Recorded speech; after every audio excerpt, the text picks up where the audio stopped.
종파불교에서 법화경 중심으로 해서 대승불교를 종합한 이런 불교의 역사가 이루어졌어요. 그래서 이제 그런 중국 불교의 영향을 받아서 대웅전이 만들어졌고 행화를 그려서 봉안했는데, 자, 선원에서는 이것을 불전을 없앴습니다. 이것이 아주 엄청난 종교 개혁입니다. 선원의 전통 교단에서는 법당만을 세웠어요. 법당. 법당은 무엇이냐? 부처님 봉안된 데 안에 아무것도 없어요. 조실이 의자 하나만 딱 있어요. 우리가 오늘 여러분들 법당에 가면은 그 큰 스님들이 법문한다고 법상 높이 올라간 거 이게 돼 있죠.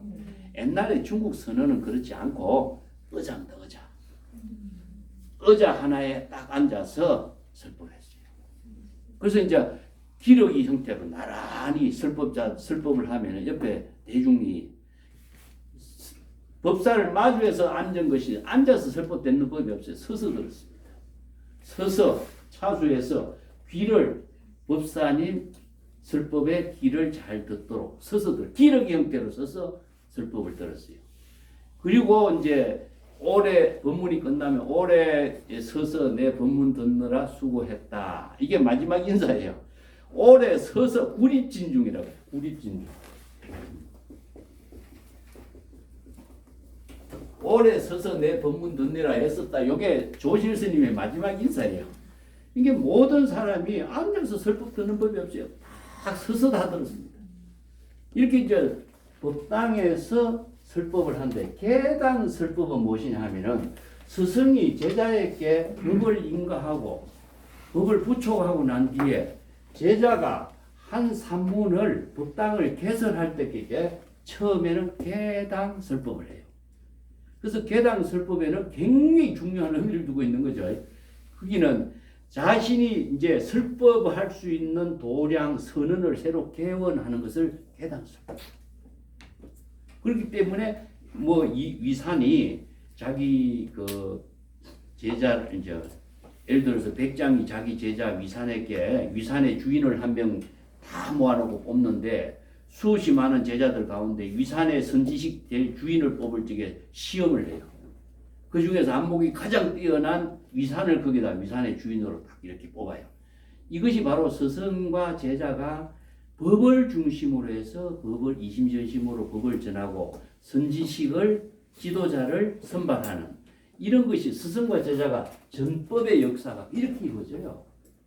그래서 이제 법당을 개설해서 설법을 할 적에는 자신이 이제 입신출세라고 합니다. 입신출세.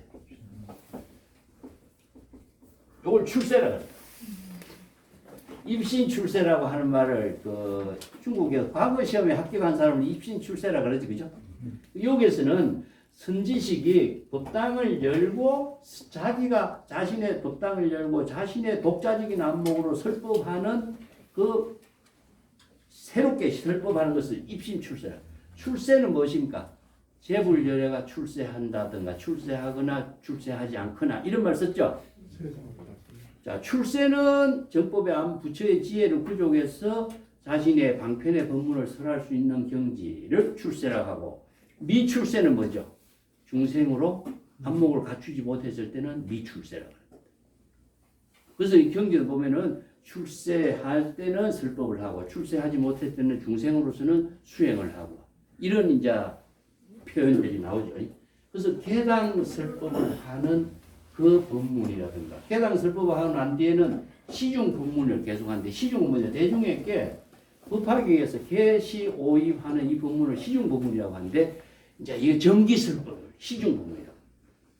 이 선언에서는요 하나의 교육 장소가 만들어지는 겁니다.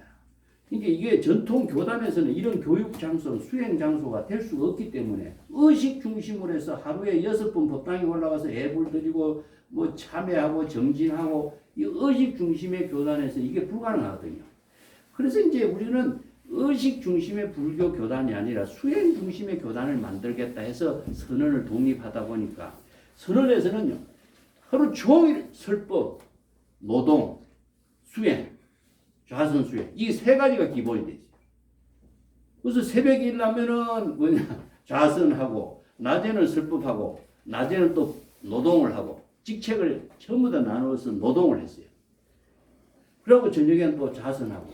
그래서 여기서 이제 선언에서 수행하는 내용이 무엇이냐? 이게 바로 이제 강경간화라든가 설법의 내용을 참선한다든가 이런 수행을 중심으로 해서 정법의 안목을 구족하고 방편의 지혜를 구족해서 선지식으로서 입신출세할 수 있는 능력을 갖추는 수행교단이 만들어요. 이게 중국 선언은요 정말 인재교육 장소가 됐습니다. 예, 이런 선언의 독립이 이루어졌고 또 아까 얘기했지만은 노동을 했어요. 노동을 했다는 게 보충법이라고 하는데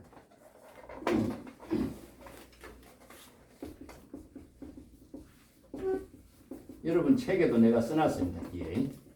이 보충법이라고 하는 말은요 한 사람도 빠지지 않고 의무적으로 참여해야 되는 노동법입니다.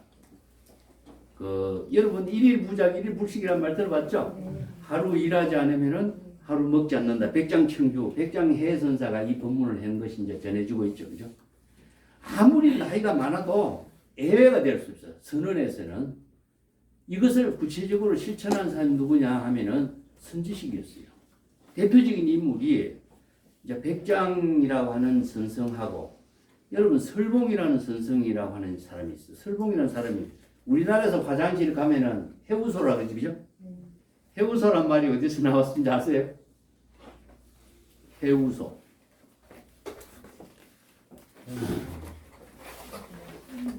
이럴 때 한번 정리해 봅시다. 근심을 해소시키는 곳이다 이런 뜻이거든요.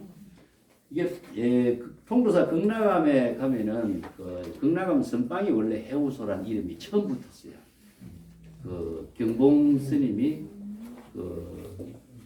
이런 이름을 처음 붙였어요. 그래서 이제 전국에 해우소 가면은 이제 화장실이 됐죠, 그죠? 근데 중국에서 화장실이 뭐냐 설원이라고 했습니다.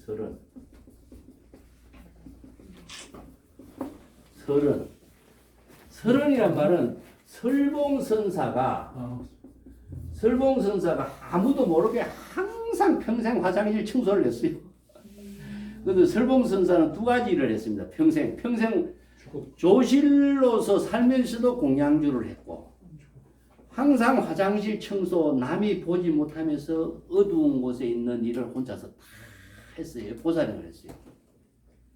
그렇기 때문에 설봉선사가 1500대중을 거느린 선지식인데도 항상 이런 일을 솔선수범했어요.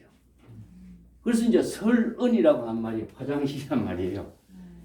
그래서 백장해 같은 사람이라든가 뭐 보청법이라든가 이런 청규를 만들어 놓고 아무리 나이가 많든 관계없이 자 여기서 열반당에서 죽기 전에 병이 든 사람 말고는 다 노동을 했어요. 이 노동이 어떤 노동이냐 하면은 생산 노동이래요. 그래서 보통 우리가 사찰에서 노동이 잡무 노동이 옛날에 있었습니다. 잡무 노동, 행자가 노동이 이것도 잡무 노동도 비구들은 안 했어요. 행자들이 했거나 아니면은 사미들이 했거나 아니면은 처사들이나 이런 사람들이 했는데 비구들이 노동을 왜 못하게 했느냐 하면 땅을 파거나 나무를 자르거나 이런 노동을 하는 것은 계율에 위반돼요. 그래서 노동을 중국에서는 안 했는데 선언 청규가 만들어지고 난 뒤부터는 그런 계율 조목에 맞추어서 우리가 노동을 못한다는 것은 맞지 않다. 그래서 대소성 계율을 박약절충해서 우리는 생산 노동으로서 자기 시저진연의 본분사로서 노동하는 것이다. 계율을 자기의 본분사의 지혜 작용으로 완전히 바꿔버린 거죠. 그죠?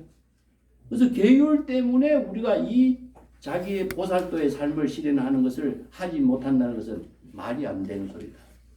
그래서 이제 전통 교단에 여러 가지 장애가 되는 것을 일부는 좀 무시해버린 겁니다. 그러면서 자신들의 지혜로운 삶을 이루는 노동법을 깨달았는데 이 땅을 개간한 겁니다. 땅을 개간하고 농사를 짓고 자급자족의 경제생활을 영위하는 노동을 했어요. 이 중국에서는 전통적으로는요.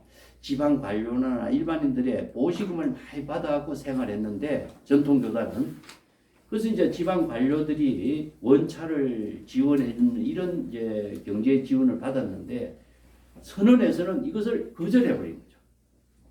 그래서 산중에서 우리들은 노동을 하면서 자급자족하는 이런 수행 교단을 만들었어요. 여기서 이제 계율의 뭡니까? 계율의 조목까지도 초월해서 노동 수행법으로서의 교단을 만들었죠. 그렇기 때문에 부처님을 봉안하지 않았다는 거, 노동을 개발했다는 거, 오천법을 만들었다는 거, 이런 것은 불교의 역사에서 볼 적에요. 인도 불교의 사고에서는 이거 상상할 수가 없고 종교 개혁입니다.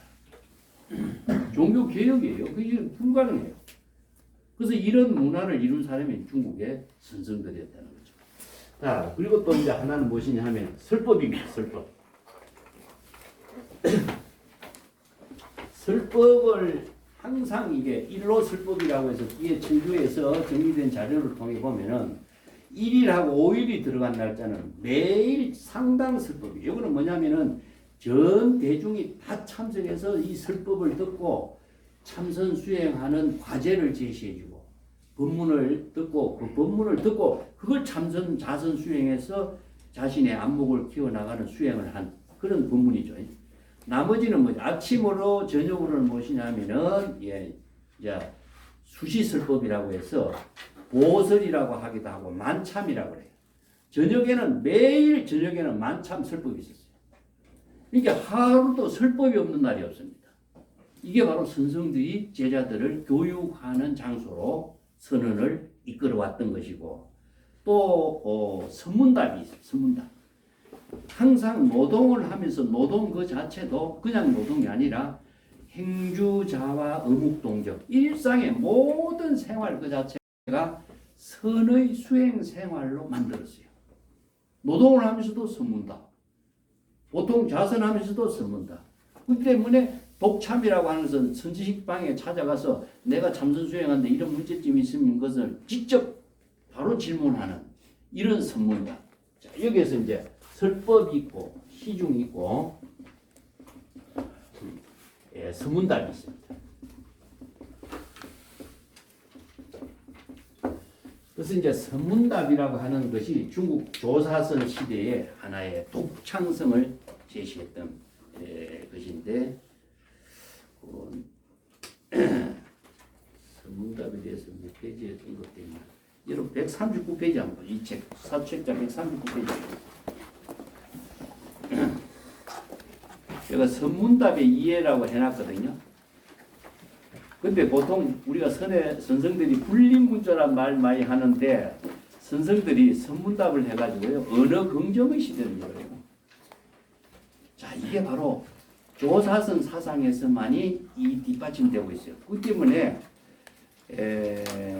언어라고 하는 것 자체는 방편 법문을 통해서 제시하고 있는 것인데 이 방편 법문을 설하는 입장에서는요 언어를 의식을 초월해요. 그렇기 때문에 방편 법문을 설하는 그 자체가 제불의 경지가 돼요. 그래서 제불의 경지에서 설법을 하는 것을 우리가 방편 법문을 설하는 설법이라고 하고 또 선문답이 그냥 선문답으로서 세간인들이 이야기하고 대화하는 선문답 같으면요 선문답이란 말을 하지 않습니다. 제가 선문답하고 그 성기의 대화하고 그 선문답하고 내가 어디 정리를 해놨는데 오늘 내가 칠판에서 강의 설명해 드릴게요.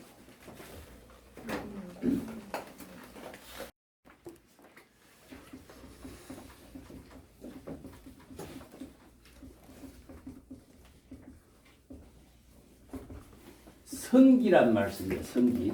이게 뭐냐 하면은 선은 진여일심이에요. 진여일심. 그래서 왜 중국에서 선이란 말을 일반적으로 쓰느냐면요. 그 유마경에 행선이란 말 내가 지난번 했죠. 발심 수행한다든가 이런 식의 행도나 행선이란 말을 이제 중국인들은 경전의 법문을 가지고 선이란 한마디로서 일자로서 귀결시키고 그래서 선은 무엇이냐? 진여일심입니다. 그래서 선이란 말이 나오면은 이게 참선 수행하는 것인가 자선 수행하는 거 이렇게 생각하지 마시고 하나의 상징적인 언어로서 선이란 말을 했지만 이 선의 상징적인 언어는 진여일심의 지혜라. 그렇기 때문에 성기는 진여일심의 지혜로 대화를 하는 것이다. 이렇게 이해하면 됩니다. 근데 이 기는 왜 기라고 했었느냐? 진여일심의 지혜가 무궁무진하게 방편의 지혜로 작용하는 힘을 발휘하는 것을 기라고 합니다. 자, 중국인들이 일반적인 대화는 기지의 대화라고 합니다. 기지. 기지라고 하는 말하고 선기라고 하는 말하고 우리가 좀 이해를 정확하게 할 필요가 있는 게 진여일심의 지혜를 방편의 지혜로 자유자재하게 변화하는 능력을 갖춰야 돼요. 왜냐하면은 진여일심으로 방편의 지혜를 자기가 본분사로 우리는 살고 있거든요. 이게 우리가 일심으로 살고 있지만 일심의 방편의 지혜로 본분사를 사는 것이지 진여일심으로 산다라고 한다고 해서 진여일심 하나로서 딱 산다면은 고정된 어떤 상태에 빠져버리면 되겠죠. 지혜는 뭡니까? 변화가 있죠. 변화. 그래서 기라고 하는 것은 무엇이냐면은 자유자재로 변화시키는 힘을 기라고 합니다. 기의 어떤 뜻이냐면은 여러분 문돌쪽 아닙니까? 문돌쪽 이해됩니까? 문이 이렇게 닫고 열리고 하는데 항상 이렇게 중심축을 이루고 있는 거 있죠. 이걸 기라고 합니다. 기. 자동차가 바퀴가 무궁무진하게 돌아가더라도 자동차 바퀴를 잘 잡아주면서 돌리는 것을 기관이라 그러죠. 기관. 기관이라고 하는 것은 한마디로 여기 선에서 이야기할 때는 방편의 지혜를 기라고 합니다. 이 때문에 진여일심의 지혜로 작용하는 방편의 지혜로 작용하는 능력을 가지고 대화를 하는 것을 선문답이라고 합니다. 자, 여기서 왜 이런 말씀을 하면은 중생심으로 대화하는 것은 선문답이 아니다 뜻입니다. 중생심은 사량 분별로서 자타 나와 남을 구별하는 이런 망심을 가지고 대화하는 것은 이것은 선문답이라고 될 수도 없고 또 거기에서 차별 분별심과 시기 질투와 여러 가지 감정이 수반되는 그런 대화는 선문답이 아니다. 이런 뜻입니다.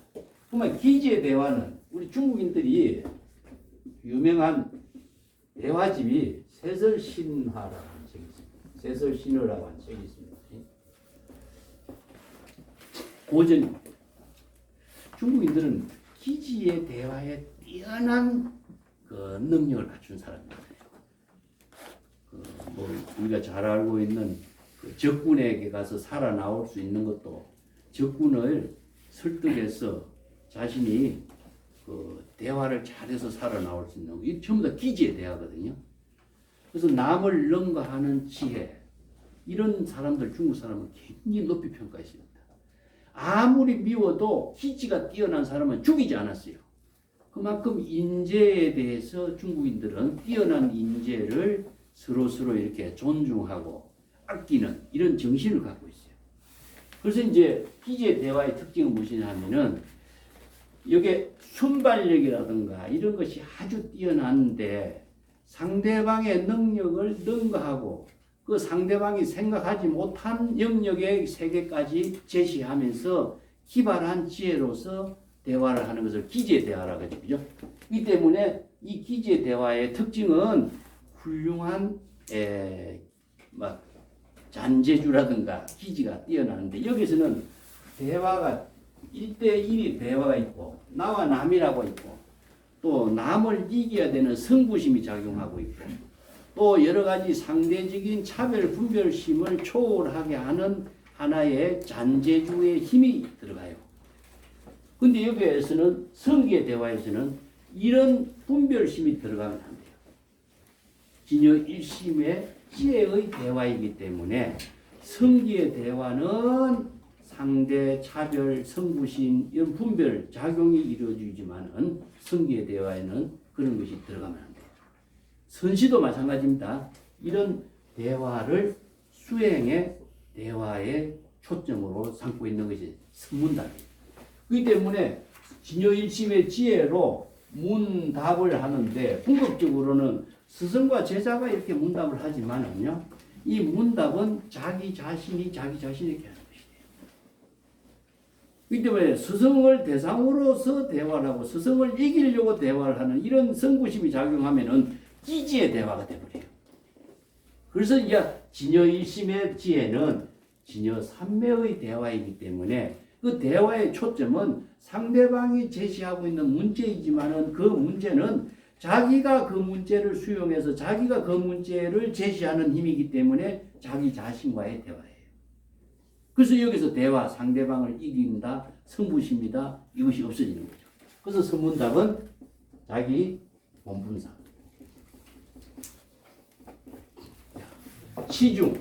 시중의 법문은 이러한 지혜를 깨달아 체득할 수 있도록 불교의 초점은 뭐죠?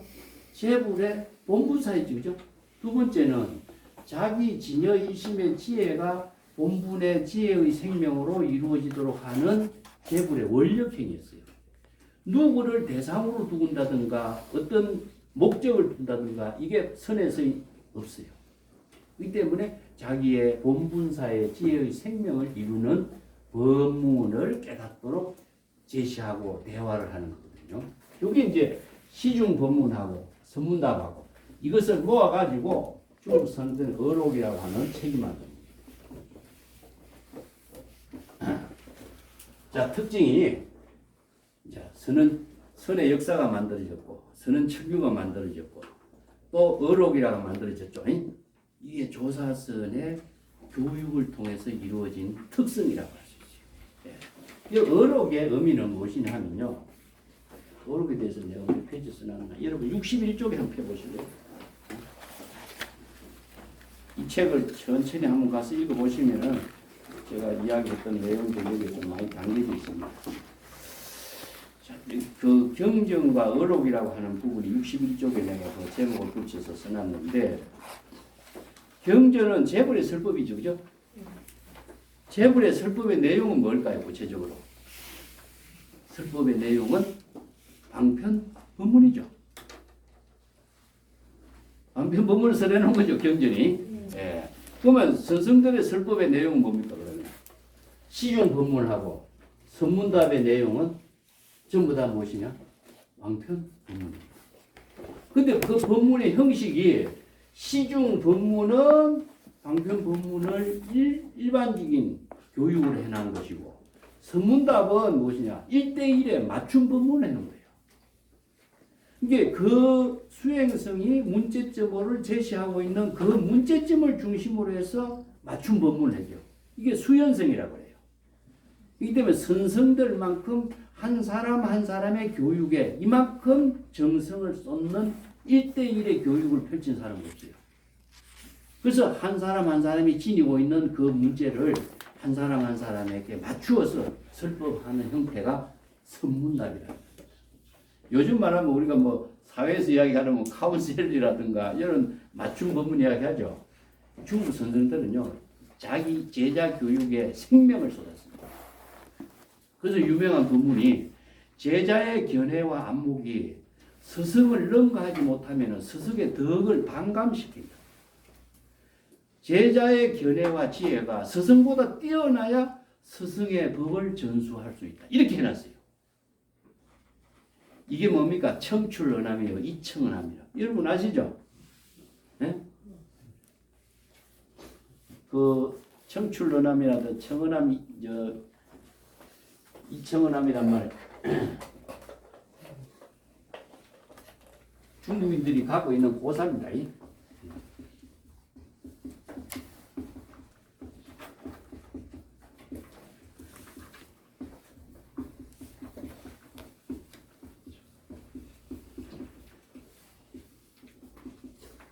남이라고 하는 풀에서 쪽 푸른 빛이 나오죠. 그죠? 푸른 색깔이 나오죠.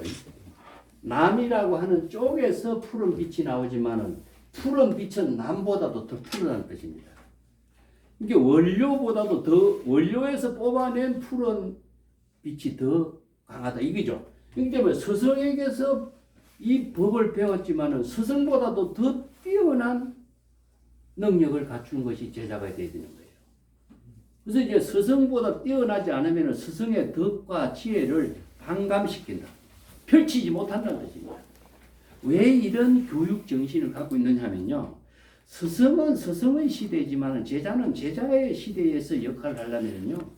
스승의 시대보다도 제자의 시대가 더욱 더 많은 능력과 지혜를 갖추어야 된다는 거죠.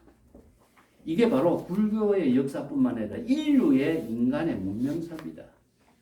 인간의 문명사가 항상 퇴보되는 법은 없잖아요. 스승보다 못한다면 퇴보되잖아요. 그죠? 스승보다는 항상 뛰어나야 돼요.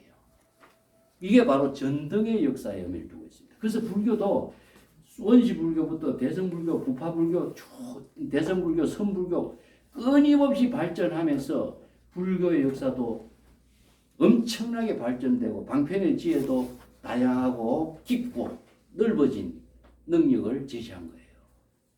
우리가 보통 부처님의 설법을 쭉 이렇게 옛날에 서가모니 부처님 설법을 잘 이렇게 원시불교 공부한 주장한 사람들이 이렇게 하는데